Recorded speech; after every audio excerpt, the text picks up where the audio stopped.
Nunca creí que contaría esta historia a nadie, pero cuando vives un milagro, cuando la propia Virgen María se aparece en tu habitación de hospital en una fría madrugada de junio, susurrando palabras que te atraviesan el alma como rayos de luz, bueno, sientes que necesitas compartirlo. Fue un martes, exactamente a las 3 de la mañana, cuando sentí ese calor diferente recorrer cada célula de mi cuerpo. Ella estaba allí, envuelta en un manto blanco plateado, con un rostro de ternura infinita, diciéndome: «No temas, hijo mío, tu fe te mostrará el camino de la sanación». Me estaba muriendo de cáncer terminal, los médicos me habían dado 3 meses de vida, y de repente todo cambió. Pero déjenme empezar por el principio, porque esta historia necesita ser contada completa. Mi nombre es Alejandro Moreno, tengo 48 años y durante toda mi vida fui un hombre sencillo del campo, de la región de Antioquia. Nacido y criado en el mismo caserío donde mi padre cultivaba café, donde mi abuelo antes que él también lo hacía, en una tradición que parecía eterna como las montañas que rodean nuestra pequeña comunidad. Siempre fui un hombre de fe, ¿sabe? Iba a misa los domingos, rezaba antes de las comidas, confiaba en que Dios estaba cuidando de todo. Nunca pensé que necesitaría un milagro para seguir viviendo. Cáncer de pulmón, estadio avanzado, metástasis a otros órganos, palabras que sonaron como martillazos en mi cabeza. Yo, que nunca fumé en mi vida, que siempre llevé una vida sana, trabajando en el campo, respirando aire puro. ¿Cómo podía tener cáncer? El médico explicó que a veces sucede, que no hay explicación, que la vida es así. 3 meses, quizás 6 con quimioterapia. Esas fueron las palabras que dijo, pero yo no podía procesarlas. ¿3 meses? ¿6 meses? Esto no podía estar pasando. Volví a casa en un silencio que parecía pesar más que los sacos de café que cargué toda mi vida. Clara lo notó en mi rostro antes incluso de que yo abriera la boca. Ella se derrumbó, lloró como nunca la había visto. Los niños quedaron en shock, sin saber qué decir. Esa noche, sentado en la terraza mirando las estrellas, sentí por primera vez en mi vida que Dios estaba distante. ¿Dónde estaba Él cuando lo necesitaba? ¿Por qué justo yo, que siempre fui un hombre honrado, que trabajaba honestamente, que cuidaba de mi familia? Las primeras sesiones de quimioterapia fueron un infierno. Perdía cabello, vomitaba hasta la bilis, me quedaba tan débil que no podía ni levantarme de la cama. Clara tuvo que hacerse cargo de la finca con la ayuda de los niños, mientras yo me consumía entre medicamentos y náuseas. La peor parte no era ni el dolor físico, sino ver a mi familia desmoronarse poco a poco. Miguel intentaba ser fuerte, pero lo veía llorar escondido en el baño. Ana dejó de estudiar para cuidarme. Y Clara, mi Clara, envejeció 10 años en 2 meses. La comunidad del caserío se movilizó como siempre lo hace cuando alguien lo necesita. Doña María, que vive en la casa de al lado, traía sopas todas las tardes. Don José, mi compadre de toda la vida, asumió algunas tareas en la finca sin que yo se lo pidiera. La pequeña capilla de Nuestra Señora de las Gracias, que está en el centro del caserío, estaba siempre llena de gente rezando por mí. Pero sentía que era solo piedad, que todos ya sabían que yo no tenía salvación. En las conversaciones percibía ese tono de despedida, esas palabras cuidadosas que la gente usa cuando no sabe si te volverá a ver. Fue en una de esas tardes, cuando estaba acostado en la cama del hospital esperando otra sesión de quimio, que me fijé en algo que antes pasaba desapercibido. Había una pequeña imagen de Nuestra Señora de las Gracias pegada a la pared de la habitación justo frente a mi cama. Era una de esas imágenes sencillas de las que se ven en cualquier lugar, pero había algo diferente en ella. Sus ojos parecían seguirme, acompañarme en cada movimiento. Al principio pensé que era cosa de mi cabeza, efecto de los medicamentos, pero cada vez que miraba hacia allí sentía una extraña sensación de paz. Durante las largas horas de tratamiento empecé a conversar con ella. No rezaba, no pedía nada específico, simplemente conversaba como converso con Clara cuando está lavando los platos y le cuento sobre el día en el campo. Le hablaba de mi miedo a morir, del dolor de dejar a mi familia, de lo injusto que era todo aquello. Y juro que a veces, en las pausas entre una palabra y otra, sentía que me escuchaba, que había una presencia ahí conmigo. Los días fueron pasando y mi estado solo empeoraba. Los médicos cambiaron el protocolo de tratamiento 2 veces, intentaron terapias más agresivas, pero el tumor seguía creciendo. Veía en los ojos de todos que el final se acercaba. Clara ya no podía disimular la desesperación. Los niños se quedaban quietos como estatuas cuando venían a visitarme. Hasta el cura de nuestra parroquia, el padre Antonio, empezó a hablar de aceptar la voluntad de Dios y encontrar paz en el sufrimiento.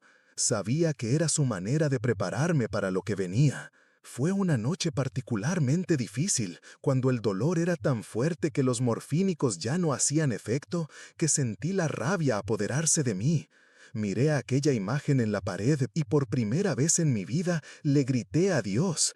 No fue un grito de voz, fue un grito del alma. ¿Por qué, Señor? ¿Por qué yo? ¿Qué he hecho para merecer esto? ¿Dónde está tu misericordia? Lloré como un niño, sentí una rabia que ni siquiera sabía que existía dentro de mí. Esa noche perdí la fe, completamente.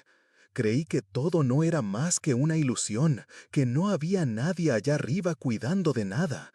Pero fue justo en el momento más oscuro cuando apareció la luz. Era una madrugada de junio. El invierno había llegado temprano ese año y hacía un frío que calaba hasta los huesos. Estaba en un sueño inquieto, de esos en los que no descansas ni despierto, cuando oí un sonido diferente. Era como un canto, pero no era una música que yo conociera. Era algo etéreo, que parecía venir de muy lejos y muy cerca al mismo tiempo. Abrí los ojos lentamente, todavía medio adormilado, y fue entonces cuando la vi. Ella estaba allí, al pie de mi cama, más real que cualquier cosa que hubiera visto en mi vida. No era como la imagen de la pared, no era como las estatuas de la iglesia. Era una mujer de carne y hueso, pero al mismo tiempo era algo más, algo que trascendía todo lo que yo conocía. Estaba envuelta en un manto blanco plateado que parecía hecho de luz, con un rostro que irradiaba una ternura infinita.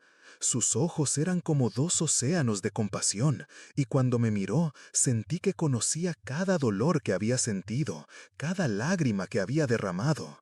«No temas, hijo amado», dijo ella, y su voz era suave como el viento en las montañas de mi infancia. Quise hablar, quise preguntarle si era real, si estaba soñando, pero las palabras no salían. Ella se acercó y puso la mano en mi pecho, justo donde estaba el tumor. El calor que sentí fue indescriptible, como si el sol hubiera entrado dentro de mí. Cada célula de mi cuerpo vibraba con una energía que nunca había experimentado. Era como si estuviera siendo reconstruido por dentro, como si algo nuevo estuviera naciendo donde antes solo había dolor. «Tu misión aún no ha terminado», continuó, y su sonrisa era como un abrazo de madre. «Hay muchas personas que necesitan oír tu historia, que necesitan saber que los milagros aún ocurren. No dudes del poder de la fe, no dudes del amor que te tiene». Ella permaneció allí por algunos minutos más, o tal vez fueron horas, no lo sabía. El tiempo parecía haberse detenido. Cuando empezó a alejarse, dejando ese aroma a rosas que llevo conmigo hasta hoy, pude susurrar: «Gracias, madre mía». Cuando desperté a la mañana siguiente, pensé que había sido un sueño, pero había algo diferente en mí, algo que no podía explicar. El dolor que me acompañaba hacía meses había disminuido. Podía respirar mejor, sentía un vigor que hacía mucho tiempo no experimentaba. Cuando la enfermera vino a aplicar la medicación, comentó que mi color estaba mejor. Cuando el médico hizo su visita matutina, frunció el ceño al verificar mis signos vitales. Pero todavía no me atrevía a creer que algo hubiera cambiado realmente. Y puedo decirte a ti que estás siguiendo esta historia. Si estás pasando por alguna dificultad, si estás perdiendo la esperanza, no te rindas. Sigue viendo relatos como este, suscríbete al canal para seguir recibiendo estas historias de fe y superación, porque a veces necesitamos oír que los milagros aún ocurren para creer que son posibles en nuestra vida también. Los 4 días siguientes fueron los más difíciles de mi viaje. Sabía que algo había pasado esa madrugada, pero los exámenes seguían mostrando los mismos resultados sombríos. Los médicos mantenían el pronóstico, la familia seguía preocupada y empecé a dudar de todo. ¿Habrá sido solo un sueño? ¿Habrá creado mi mente, desesperada por esperanza, una ilusión? La duda era casi peor que la propia enfermedad, porque robaba hasta ese momento de paz que había vivido. Hablé con Clara sobre lo que había pasado, y ella me miró con esos ojos llenos de amor y preocupación. Alejandro, dijo ella, si dices que ella apareció, yo lo creo. Pero no te tortures si las cosas no cambien como esperas. A veces Dios tiene otros planes para nosotros.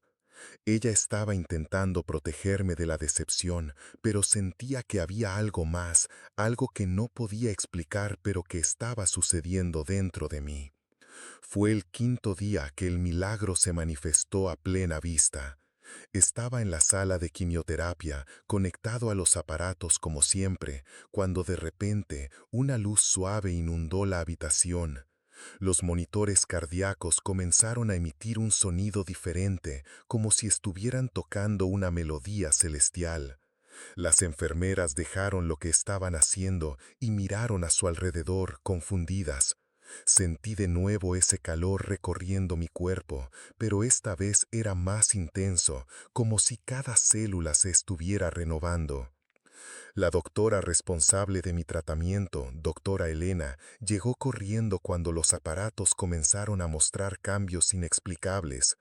Pidió que se interrumpiera la sesión y me llevaran inmediatamente a realizar nuevos exámenes. Recuerdo que estaba pálida, con esa expresión de quien ve algo que desafía todo lo que aprendió en la facultad. Los exámenes se realizaron rápidamente y cuando volvió con los resultados, sus manos temblaban. Alejandro, dijo, y su voz estaba quebrada. No sé cómo explicarlo. El tumor ha disminuido 2 centímetros desde el último examen. Esto es imposible. Mostró las imágenes en la pantalla, comparándolas con los exámenes anteriores. Era visible. Donde antes había una masa oscura y agresiva, ahora había un área significativamente menor. Las metástasis también habían retrocedido. En 30 años de medicina, nunca he visto nada parecido, continuó. Repetiremos los exámenes mañana para estar seguros, pero esto no tiene explicación científica. La noticia corrió por los pasillos del hospital como reguero de pólvora. Enfermeras, médicos, otros pacientes, todos querían saber qué estaba sucediendo. Algunos hablaban de un error en los exámenes, otros de un diagnóstico equivocado, pero yo sabía exactamente lo que estaba sucediendo. La Virgen María había cumplido su promesa. El milagro no era solo físico, era también espiritual. Sentía una paz que hacía meses no experimentaba, una certeza de que todo iba a salir bien. Clara llegó al hospital corriendo cuando recibió la llamada.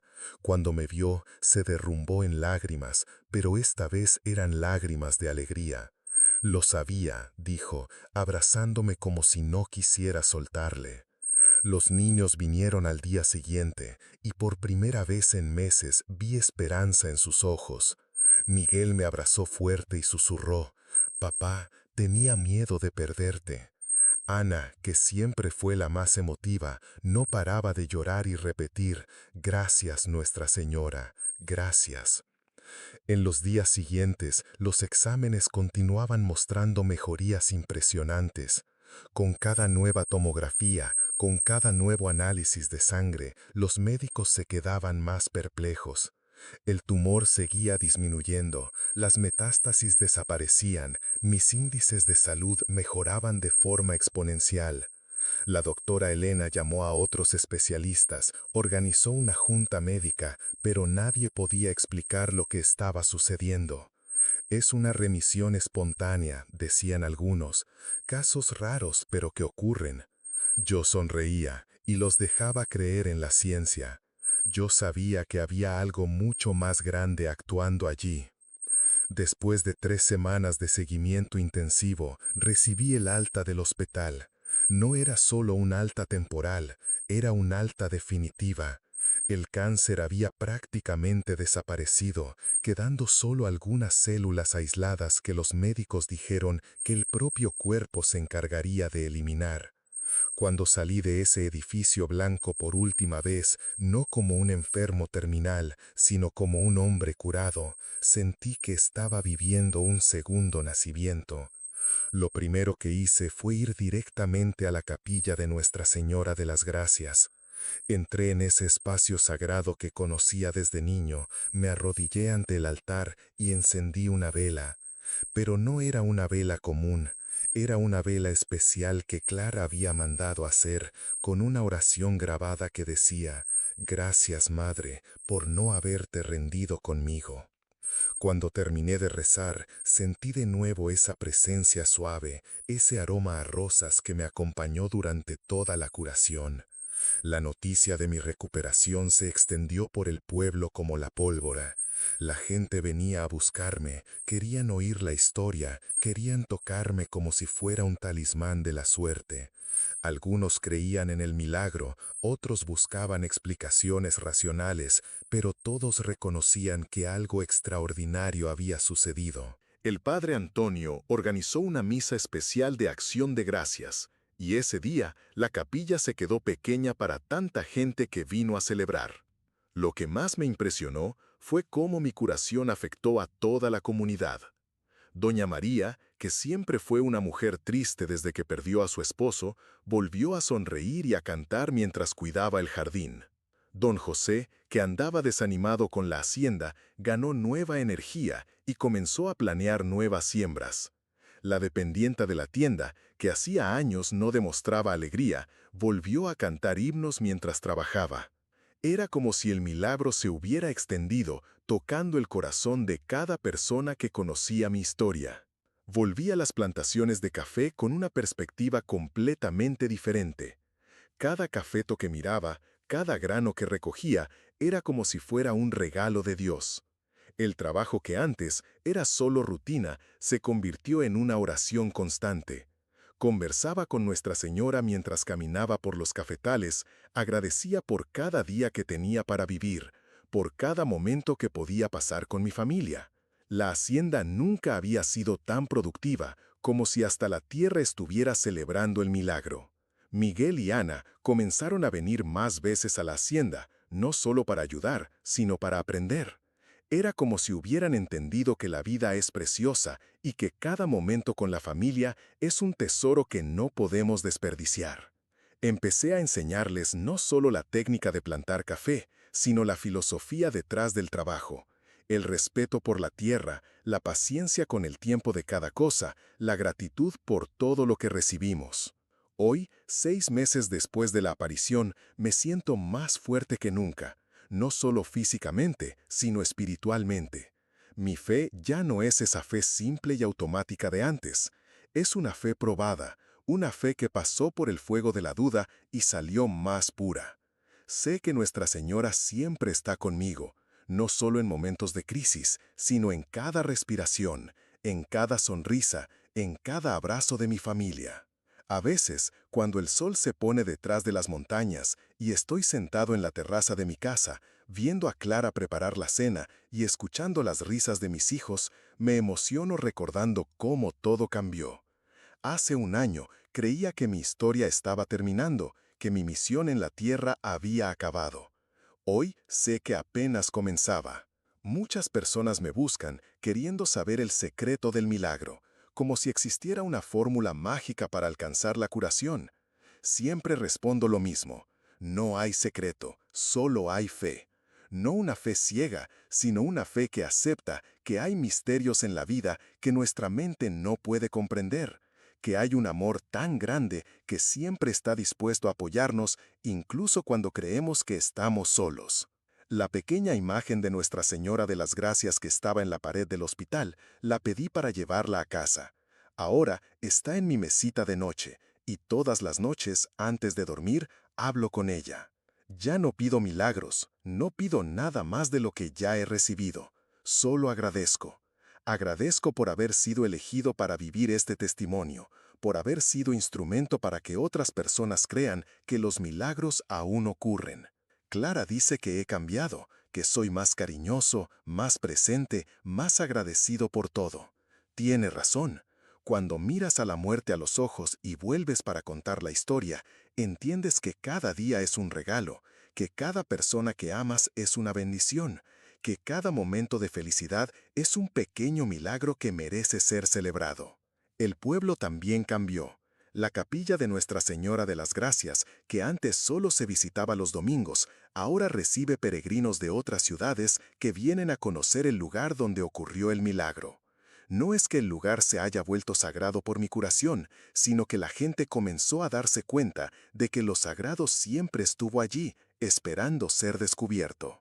Hoy, cuando cuento esta historia, algunas personas me miran con desconfianza, otras con curiosidad, otras con fe. Entiendo todas las reacciones. Sé que es difícil creer en milagros en una época en que todo necesita ser probado científicamente, pero también sé que hay cosas en la vida que trascienden la ciencia, que hay un amor tan grande que puede curar no solo los cuerpos, sino también las almas. Por eso estoy aquí, contándote mi historia, no para convencerte de nada, sino para plantar una semilla de esperanza. Si estás pasando por alguna dificultad, si estás perdiendo la fe, si crees que no hay salida, recuerda lo que me sucedió. Recuerda que en los momentos más oscuros de nuestra vida, cuando creemos que estamos solos, puede ser precisamente cuando el milagro está más cerca de ocurrir. Nuestra Señora de las Gracias no se apareció ante mí porque yo era especial, porque merecía más que otras personas. Se apareció porque yo necesitaba, porque mi familia necesitaba, porque mi comunidad necesitaba creer que el amor de Dios es más grande que cualquier sufrimiento. Y si ella hizo eso por mí, un simple campesino del interior de Antioquia, imagínate lo que no puede hacer por ti. Cada grano de café que cosecho hoy lleva esta historia. Cada sonrisa que doy, cada abrazo que recibo, cada oración que hago, es parte de este testimonio vivo.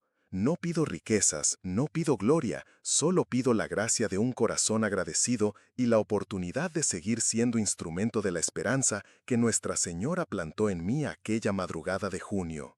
Cuando la cámara se aleje y dejes de oírme, cuando esta historia se convierta solo en un recuerdo en tu memoria, lleva contigo esta certeza: los milagros aún ocurren, el amor aún vence, la fe aún mueve montañas. Y Nuestra Señora aún cuida de cada uno de nosotros, incluso cuando creemos que estamos olvidados. Esa es la verdad que viví, esa es la verdad que testifico, esa es la verdad que te dejo. Nunca pierdas la esperanza, porque lo mejor de Dios puede estar llegando justo ahora.